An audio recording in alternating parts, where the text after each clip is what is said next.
It's a Final Word Daily. Adam Collins and Cam Ponsonby. There has been a result inside 4 days at Vizag for Westfield London, Westfield Stratford City. More extra, less ordinary. Cam, tell us about India's victory in 30 seconds. Mukesh Kumar, 1 for 26, guides into a famous victory. 106 runs the margin of the win in the end. Yeah, let's be honest. It was Ashwin, it was Bumrah, it was Shreyas Iyer in the field. A fantastic clinical performance from India wraps up and prevents another England miracle. It's 1-1 in the series. We go to the break between test matches with the series alive. It's brilliant, it's exciting, and there's still 3 more of them to come. What a great test match on a brilliant pitch. To me, it's just proof that they don't need to roll out those shit heaps to present themselves with great opportunities to win. This was everything you want in a test match. So England lose by 106 runs, but they've played pretty well. 396 and 255 plays, 253 and 292 for that margin of 106. No 100-run stands in the whole test match, so it always had that sort of push and pull feel. And we go back to Saturday afternoon, Cam, and the Bumrah spell, which defines everything. That there's the Jaiswal double 100 and Gill's 100, so I don't want to sort of brush over that. But the fact that Bumrah finishes with 9 for 91, it was fitting that he picked up the last wicket and broke up that partnership between Stokes and Hartley on the final afternoon, the 4th afternoon, just when it was building some momentum, giving England fans something to believe in again. And it was Bumrah. It's always Bumrah. England finished with 11 scores in the test match between 21 and 47, 8 scores in the 20s, and the contrast there, of course, being Jaiswal and Gill making 200 and 100 respectively, and then Bumrah, and the close margin, or relatively close margin in the sweep of things, reflects that England played pretty well, but India, they were exceptional, and what a great series we have in the offing now as we move to Rajkot in 9 days' time.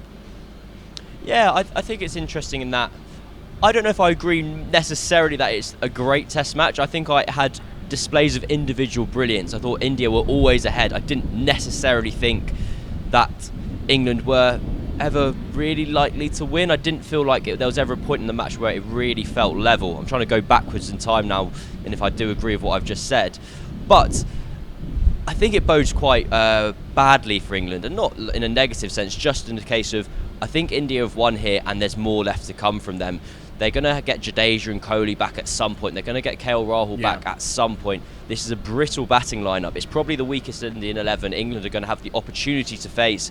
It wasn't a spinning deck where it was a case of, oh my goodness me, look where we are, we can blame something else. It was pretty even. It was pretty good for everything, basically, and India came out on top. Yep. That being said, to give England the credit where it's due, you messaged me this earlier along the lines of, I can't think of a team ever playing better to then lose by more than 100 runs. And I absolutely agree with that. You kind of go through each innings and you go, right, England kept India to 396. Fair play, really good effort on that wicket, how bad it looked. Jaiswal batted brilliantly. Then you go, they got 250 in their first innings. Yeah, it's not brilliant, but Jasprit Bumrah's a genius, isn't he? What can you do? Bowl out India for 250. Brilliant, fair play, lads. Incredible achievement. Then you have the miracle chase that they have to embark on, win 399 to win, and they gave it a good old go. And until the Kuldeep Yadav and Jasprit Bumrah double strike on the cusp of lunch, and the 6 balls before lunch, hey, it looked like a miracle was going to happen again. It was a fantastic test match, which, well, I think I started this by saying it wasn't a fantastic test match, so I'm lying to myself and the listeners now. But anyway, it was an enthralling, at times, at points, occasionally test match, and India were the deserved winners. You're a co-host on this show. You're entitled to change your mind. Jeff and I have proven that over the years.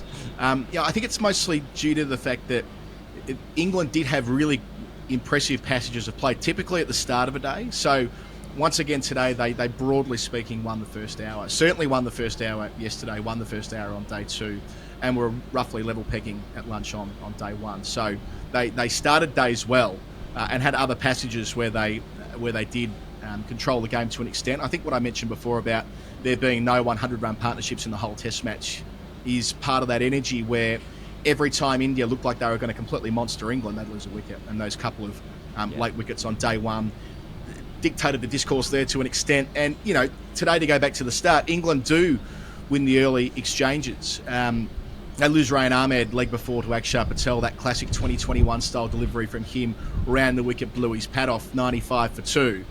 Probably the biggest psychological moment of the first hour and a half or so was Ollie Pope, who is out to a brilliant catch from Rohit Sharma. Ashwin in the game. His second wicket, got one last night as well.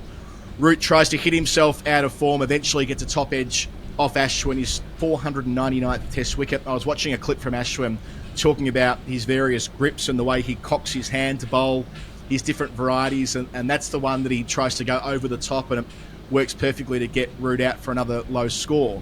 So he's got 3 of the first 4. But even so, due to their scoring rate at 194 for 4, just before lunch, with Bairstow ticking over at a pretty decent clip and Stokes down the other end, you're thinking, well, it's not in balance. India, of course, should win the game from there, but it speaks to the joy of watching this England team chase over the last couple of years, that it kind of feels like balance, even when it isn't, until the disaster with 2 wickets falling on the stroke of lunch. Crawley, then Bairstow, both leg before wicket, and the game feels very different by the long break. Yeah, and England were really, really positive and attacking in the way they went about it. I know we always expected that. Jimmy Anderson said yesterday after play, he's like, oh, we'll look to do it in 60 or 70 overs. Go an even 5 and over. Like, okay, brilliant. But Ollie Pope reverse swept his second ball for 4. Joe Rett reverse swept his first ball for 4. Tom Hartley got off the mark with a 6. Yep. It was that kind of, it was going back to the Bazball cliches of old, where it's like running towards the danger, lean into the carnage and all the rest of it. Joe Root was a really interesting one. He got 16 off 10. It was such an unusual innings.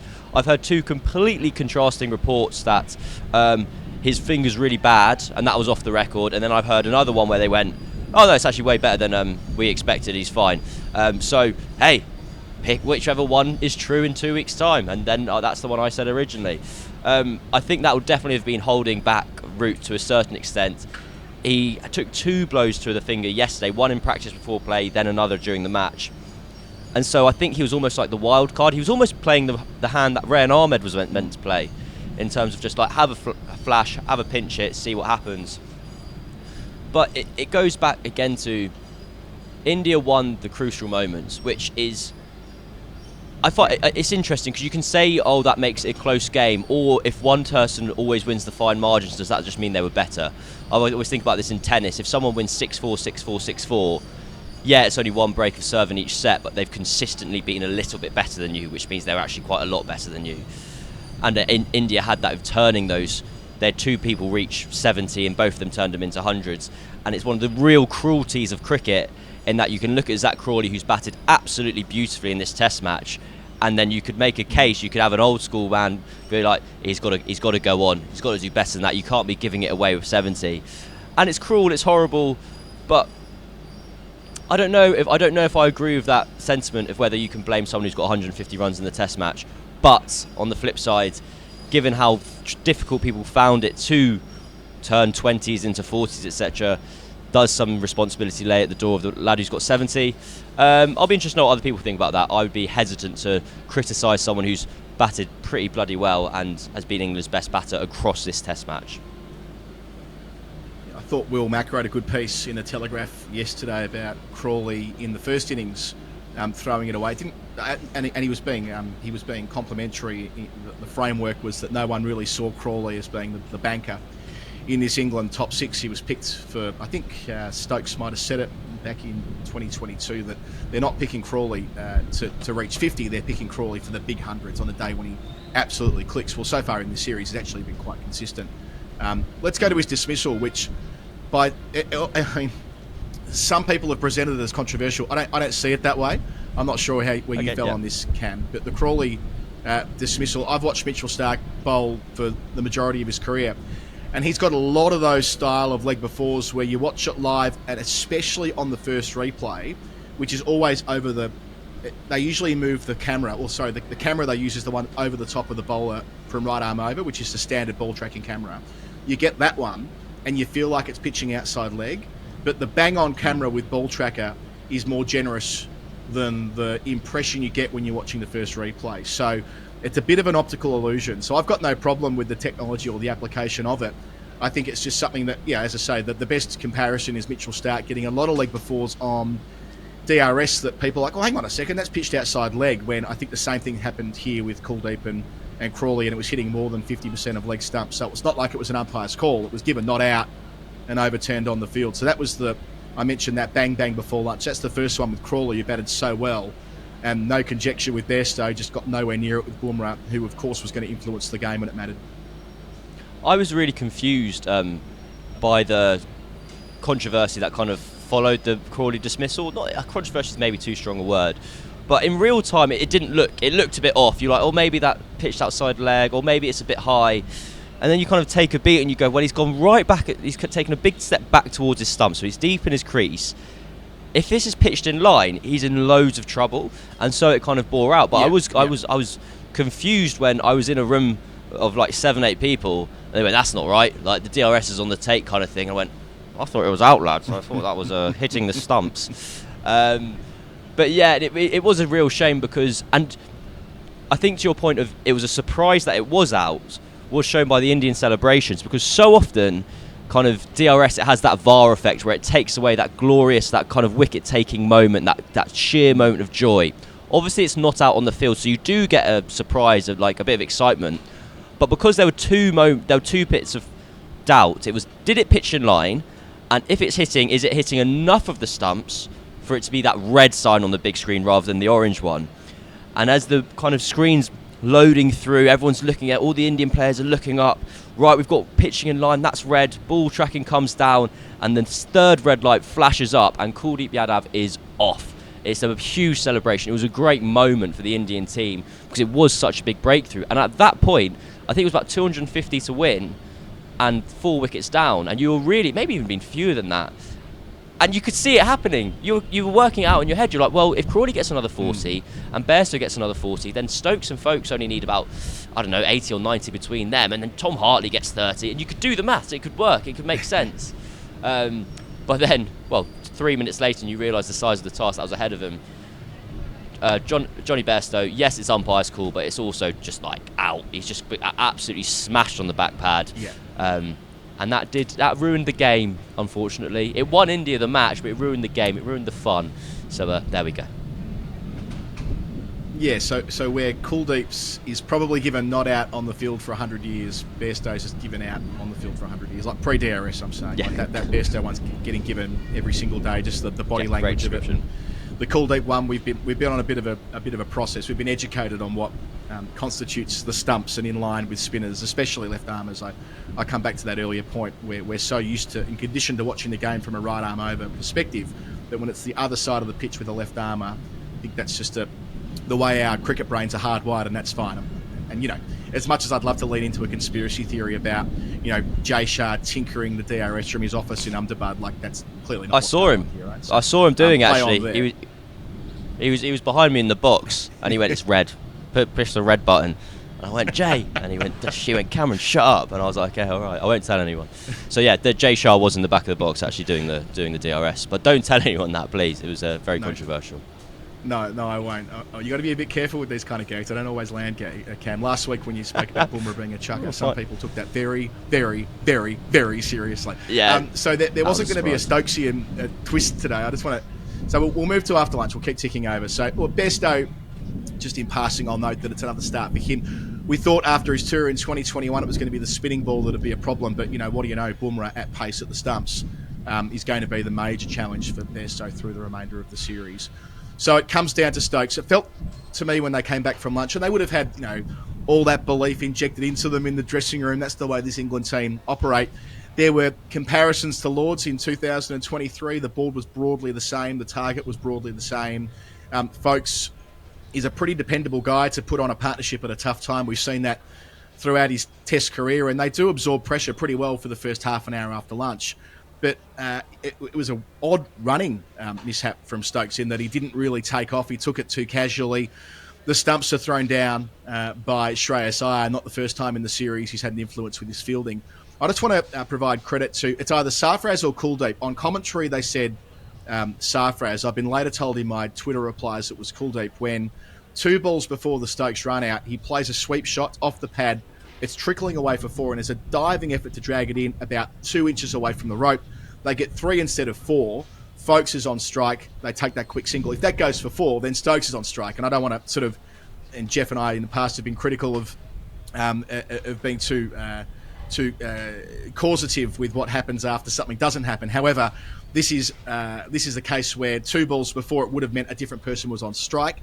So that does ultimately play a role in having the opportunity, and they take it. It's comparable to the Jadeja moment last week on the final day at Hyderabad. Once Jadeja went, it felt like India's hopes were more or less dashed, and so it was this time with Stokes. So there wasn't going to be, that as I said before, that Stokesian miracle today, and there was far too much left to the lower order after they fell to 220 for 6. Yeah, the Stokes thing was really weird, and also because he's such an untouchable figure at this point, because even the likes of me, who's meant to be pragmatic and level-headed about it all, loves it. I've watched so much cricket in my life, and this is new and exciting, and so I buy into it, and I want it to succeed because it's fun. But then he just jogs through for a single, and you're like, well, what does he say? If that's anyone else and you go back into the changing room, it's like, sorry lads, you'd get absolutely crucified for that, and kind of rightly so. He's had a jog to the other end, and Shreyas Iyer, who's fielded wonderfully in this test match in this series, he had the catch in the first innings for Zach Crawley, which changed the tide of that innings. This kind of cemented England's death here, and he also had made an incredible diving stop in the slips earlier in today. Obviously it's kind of completely different, it was just kind of saved 4 as opposed to change the tide of the match, but it kind of spoke to, I don't think I realised until this series, and maybe this is a failure on my part, just how good a fielder he was, because he's been dictating matches kind of as in the tangible intangibles, I'll call them, in terms of it's not bulk runs out in the middle of 80, but it is making a tangible difference in the blah blah blah, who cares. But something that made me something I thought about with Stokes and Folkes, and something that really frustrated me, is it made me go back a day and kind of think, Rehan Ahmed at 3, in hindsight, I actually think it's a very bad idea. And the reason I think that, as fun as it is, as much as I enjoyed it, it meant you only have 5 wickets of Ben Stokes. And that is, he's your trump card, he's the main guy. You want as much time for Ben Stokes as possible. It also means you have Ben Folkes at 8. And Folkes has said publicly, he said to us last week, he went, I don't really like batting with the tail. I bat 5 for Surrey. I feel much more comfortable when I am just batting with another batter at the other end, because we're just playing cricket. That's fine. That's why all the praise he gets is for his century partnerships with other batters, because he's like, yeah, I'm just batting. Whereas when I have to bat with the tail, I don't really know how to pace my innings. So as fantastic and fun as exhilarating as it was for Rehan Ahmed to go up to 3, I think it actually weakened the batting lineup as a whole, because it meant you had less of your best player, and you had less of your kind of banker, your kind of solid pressure valve player who you'd like to just turn over the runs and get 30 or 40 supporting Joe Root, Johnny Bairstow, Ben Stokes, with England 5 down instead. So yeah, I think it'll be interesting if England will pursue that strategy again, because I think, really, I don't think it actually works. But maybe I'm being Captain Hindsight, who knows? Well, Stokes after play was fairly bullish about it having worked, because they knocked off 67 runs or whatever it was last night. But yeah, there's always that debate around using night watchman, night watcher, night hawk, whatever you want to call it, over time, that you occasionally hear someone say, well, maybe they should flip the batting order. They should have a dynamic batting order and have the bowlers up front like they did at Melbourne in 1937, with Bradman coming in at 7 and playing the greatest innings of the 20th century. I get all of that, but it does mean that you are, as you point out, loading it towards the back, and you have a player like Stokes batting with the tail more often than not. He was batting with folks today who felt fitting that Bumrah would have one more last surge, and so it was. With Bumrah, that slow ball he bowls to folks, caught and bowled, and so on. Thinking about what happened 2 days ago and reflecting on our conversation then, so it's not only that Bumrah can execute at a really high level, right? That in-swinging Yorker, a great example of that. He executes 5 or 6 different deliveries at that level of the 99th percentile or something like that. I'm not sure I've ever seen a bowler who does so many things as well as him all at the same time, often all in the same spell or the same over.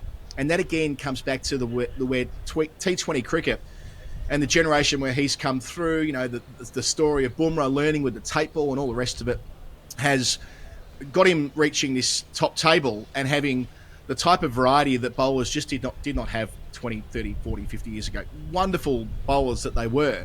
Bumrah does something different again. So his last 2 wickets of this 9 for 91 across the match, a slower ball that's at about 125 clicks returned to him, and an absolutely unplayable to Hartley to end the test match, taking his off stump out of the ground, which also felt fitting that having taken stumps out of the ground earlier in the match that he would do so again, ending another nice performance from Tom Hartley with the bat. He's made it to 25, I think, in every innings he's played in Tests so far, but this wasn't going to be. And I also like that Bumrah was recognised as player of the match. Of course, it's toss of a coin. JSL making a double hundred in a match where they've won by 106 runs and there's not been a 100-run stand in the whole thing. That is so important to the Indian victory, don't get me wrong. But the decisive moment on day 2 was Bumrah, and I think that's a fair enough shout. Yeah, he's probably the most box office kind of cricketer on show in his own way. I've always been fascinated. The first time I saw him live was, I think, the 2021 series in England, and I didn't realise how long his run-up was and how much of it was just walking in, and how the TV camera actually cuts to him late. You don't realise that he's actually started about 7 seconds before you ever see him on TV. And he starts running so close to the umpire, it almost looks like he's forgotten to start his run-up, and you kind of want to remind him that, mate, you've got bowled in about 5 steps. And because of how unusual he is, and because of his skill set, he just kind of amalgamates into this incredible cricketer. And the game plan from England actually seemed pretty Jasprit Bumrah directed. The first over of the day, Zach Crawley kind of left the maiden through. Yesterday, the first over of the innings went for just 1.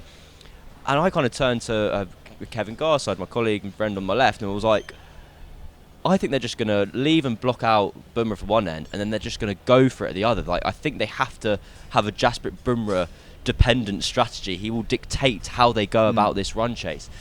And that's such a compliment to a player, especially from a team who kind of have the bravado about them, and they go, oh no, we don't really care what you're going to throw at us, we're going to attack you twice as hard. Well, actually, it's kind of impossible to do that with Jasprit Bumrah, because he operates, as you say, on such a high level. And I thought it was just the best finish when I was standing down pitch side about to do the post-match interviews, and the zing bells light up, off stump hits the ground. Tom Hartley, yeah, get out of here, mate. That is as out as they come. Huge roar goes around. Ashwin pumping the fist, running in, Bumrah in the middle of the pitch, arms in the air. It was a fitting end to the Test match. It was the right way it should have finished. So much better than like just nick-offs or whatever, stumps on the floor. No, a fantastic performance from Bumrah, and it's a real treat to be able to watch him operate. Yeah, Ashwin 500 getting his old nemesis Jimmy Anderson out would have been nice for other reasons as far as the storylines that would have flowed from that, but he can park that for 9 days, which is where we go next to Rajkot. 2 very high-scoring Test matches there. One in 2016 where England had the better of a draw, where Root and Stokes both made centuries. And in 2018, India racked up 649 for 9 declared, then won by an innings and plenty where Crawley and Jadeja both made centuries. Crawley, by the way, I heard on your TalkSport coverage broken by Neil Manthorpe that AB de Villiers has put something on YouTube where he's revealed the reason why Crawley's not been playing is the birth of their second child. So that would suggest that Crawley will be back for the 3rd Test match, if that intel is correct from AB via Manners to us here on The Final Word. So Rajkot is where you eventually get next. We might talk about that a little bit in the Hall of Fame coming up in a moment.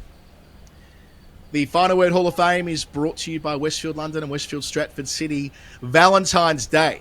In 1950, the West Indies came to England and beat them for the first time away from home, thanks to those pals of mine, Sonny Ramadan and Alf Valentine. And now, every February 14, we celebrate that historic series win by exchanging flowers and chocolates with our loved ones, or totally ignoring them. That's entirely your prerogative. But if you are romantically inclined, get yourself down to Westfield London or Westfield Stratford City and express your love materialistically, which was the style at the time. Whether you're after flowers, chocolates, cards, jewellery, perfume, or some after-hours accessories, you can find something for that special person in your life.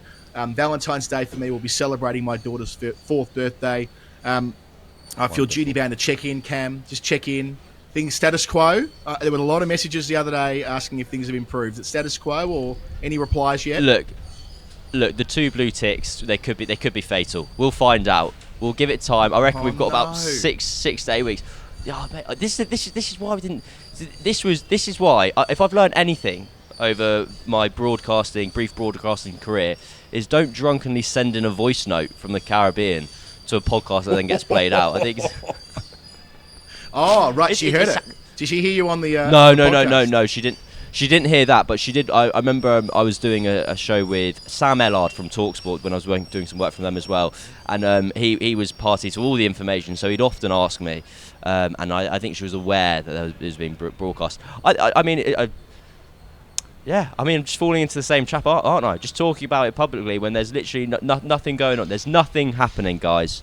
There's nothing happening, and if there is, you'll be the first to know. I think there's grand gestures on Valentine's Day, and this is kind of in keeping with what Westfield London and Westfield Stratford City are saying here, can often do the trick. So I wouldn't rule that out. I reckon using the podcast to relay to the wider world what you said to me before you took off for India, and how you felt about this may not be the worst thing in the world, is all I'm saying.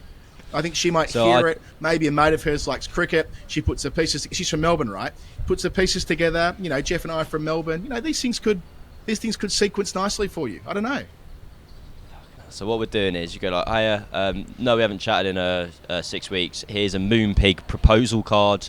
Just go straight to the end. Full romance. That's the most romantic thing you can do, actually, is just propose to people. I've heard people like that a lot. But yeah, what a treat. What a treat for all involved.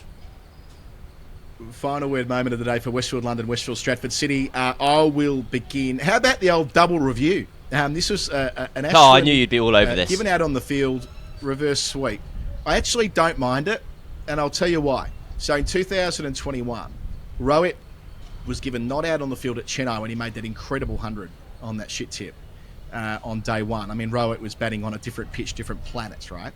And at one moment, I don't remember who was bowling, but they only ran Snicko through for the edge at the front. They didn't run it as the ball comes out the back and clips his glove. And Mark Butcher was on TV commentary and really got stuck into the third umpire for it. I'm pretty sure Jeff and I had a decent gallop on that on the Daily Show at the time as well, making the case for specialised third umpires. But I quite enjoyed how the Indian team were aware of that.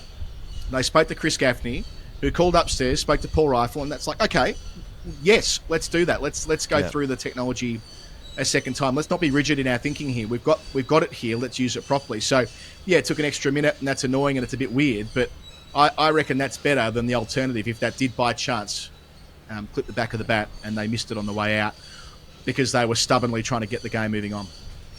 Yeah, for sure. And Mark Butcher's never been seen in India since. Maybe he has, I don't know. But also the confusing thing was, because it's been given out on the field, but it's been given out court, and it becomes aware that actually it's hitting his arm, not his glove, and then you roll it through and it's umpire's call on the LBW, and so umpire's call was out, but actually it was out because it was caught, not out LBW, so it stands. There was a lot going on, and I was watching it all unfold, and I was thinking to myself, Adam Collins is on another continent absolutely loving this. My Hall of Fame, absolutely, Mukesh Kumar, nicking off Shoaib Bashir at the end of the day. Yes, the Olympic lifeguard gets off the mark. I was so happy for him. I don't know if he'll ever play in this series ever again, but he was so pleased, and rightly so. Fair play. I think he was staring down the barrel of a pretty miserable kind of 4 or 5 days and scorecard. My second Hall of Fame moment of the day, to go back to the Crawley dismissal, was the clip of Joe Root and Anderson in the changing room, kind of properly staring, zoomed in on the screen to be like, has that actually hit? Yes it has, lads. That is out. So Mukesh Kumar and Jimmy and Joe not believing the Hawkeye in front of their eyes. Yeah, I like the Mukesh. I had that written down as well. The huge smile on his face. I was surprised he got another bowl. None for 19 from 2 yesterday. That can often be your lot in life as the second seamer in India. A couple of overs to take the shine off the ball and the spinners do the rest. But did get the chance, did get in the book. And that's the end of his test match. That's the end of us as well for today, Cam. You're off to Goa? Yes, indeed. Off to Goa tomorrow morning. I mucked up. Managed to book my flight out of here on day 5, not after the match. Luckily, these guys have finished it up. I'm going to pinch Vish for a review show.